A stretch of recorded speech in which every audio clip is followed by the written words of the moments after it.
عن عباد بن تميم عن عبد الله بن زيد بن عاصم المازني رضي الله عنه قال: شكي إلى النبي صلى الله عليه وسلم الرجل الذي يخيل إليه أنه يجد الشيء في الصلاة فقال: لا ينصرف حتى يسمع صوتا أو يجد ريحا.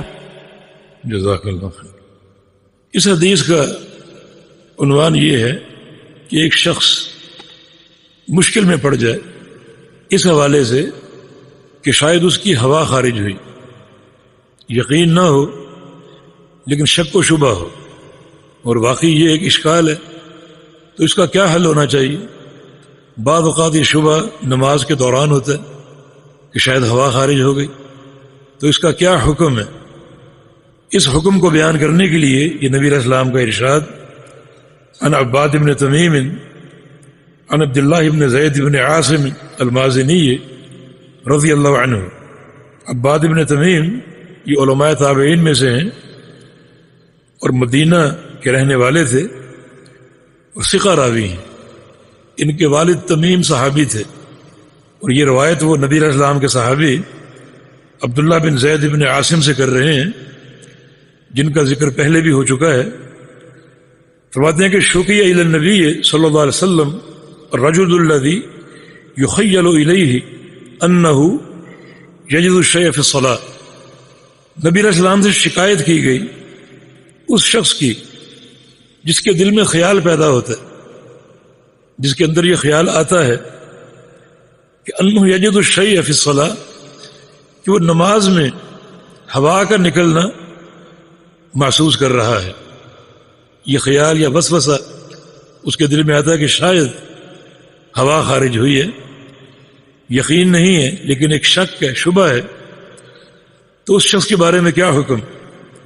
تو رسول اللہ صلی اللہ علیہ وسلم نے ارشاد فرمایا: لا ينصرف حتى يسمع صوتا او يجد ريحا، کہ وہ شخص نماز سے نہ پھرے، نماز پڑھتا رہے، اس وقت تک نماز نہ توڑے اور وضو کرنے نہ جائے جب تک وہ اپنے کانوں سے ہوا خارج ہونے کی آواز نہ سن لے، او یجد ریحا، یا اس کی بو محسوس نہ کرے.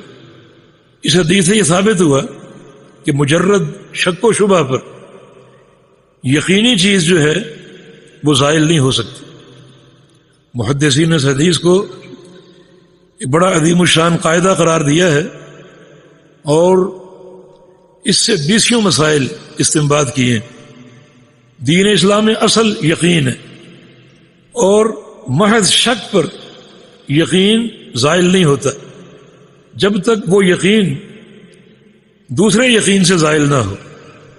لہذا ہر چیز اپنے اصل پر قائم ہے، اس اصل سے اسے کوئی چیز خارج نہیں کر سکتی جب تک یقینی صورتحال نہ ہو. چنانچہ وضو ایک یقینی حقیقت ہے، آپ باوضو ہیں، یہ ایک یقین ہے اور اصل پر قائم ہے.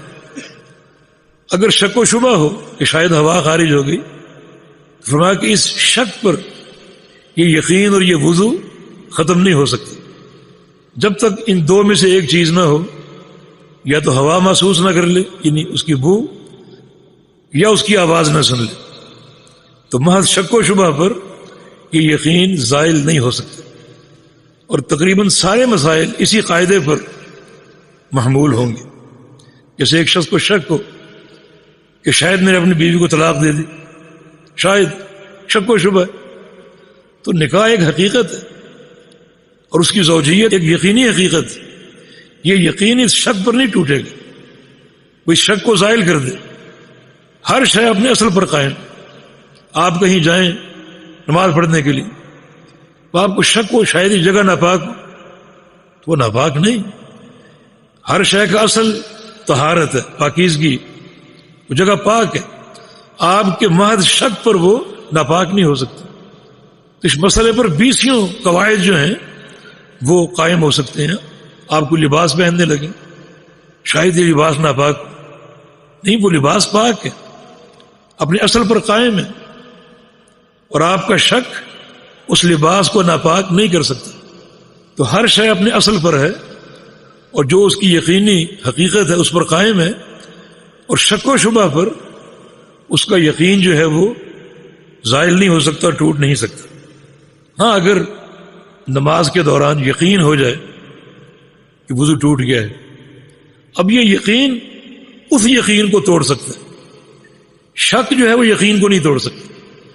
بعض اوقات ایسا ہوتا ہے کہ آپ نے وضو کیا، نماز پڑھ لی، پھر اگلی نماز کا وقت آ گیا اور آپ کو شک ہے کہ شاید میرا وضو نہیں ہے، پتہ نہیں ہے یا نہیں، شک ہے، تو یہ شک وضو کے لیے ناقض نہیں ہے، وضو کو توڑ نہیں سکتا اور آپ کے یقین کو زائل نہیں کر سکتا، تو اس یقین کو یقین ہی توڑ سکتا۔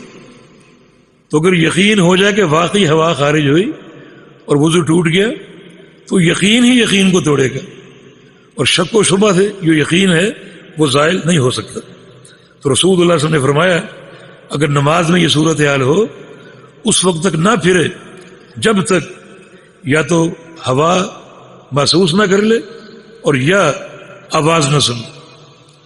بعض حدیثی بات واضح ہوتی ہے کہ شیطان انسان کی نماز خراب کرنے پر مامور ہے ابلیس کی طرف سے، اور بعض اوقات نماز خراب کرنے کا حربہ یہی استعمال کرتا ہے کہ اس کے دل میں یہ وسوسہ پیدا کرتا ہے تمہارا وضو ٹوٹ چکا، اور کچھ لوگ موسوس ہوتے ہیں، وسوسہ قبول کرنے کے عادی ہوتے ہیں اور وہ پریشان ہوتے ہیں، بار بار پھر وضو کرتے ہیں۔ وسوسہ ایک خطرناک مرض ہے، وہ اس قسم کی احادیث کو سامنے رکھیں کہ یہ وساوس اور یہ شبہات جو ہیں یہ یقین کو ختم نہیں کر سکتے اور یقین کو زائل نہیں کر سکتے، لہذا ہر شے اپنے اصل پر قائم ہے جب تک کوئی یقینی شے اس کے لیے ناقض نہ بنے، اور وضو ایک حقیقت ہے، یقین ہے، جب تک ہوا کے خارج ہونے کا یقین نہ ہو اس وقت تک وہ وضو قائم ہے۔ جی